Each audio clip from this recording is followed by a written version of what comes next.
आता एक मोठी बातमी समोर येते। मुख्य वनरक्षकांच्या निवासस्थानी 100 वर्ष जुन्या झाडांची कत्तल करण्यात आली। चंद्रपूर मधून हा धक्कादायक प्रकार आता समोर आलाय।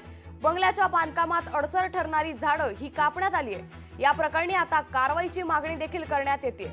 त्यामुळे चंद्रपूर मधून आता हा धक्कादायक प्रकार समोर आलाय। मुख्य वनरक्षक संरक्षणाच्या निवासस्थानासाठी 100 वर्ष जुन्या झाडांची कत्तल करण्यात आली आहे। बंगल्याच्या बांधकामात ही झाडं अडसर ठरत होती, त्यामुळे चंद्रपूरमध्ये ही झाडं आता कापण्यात आली आहे।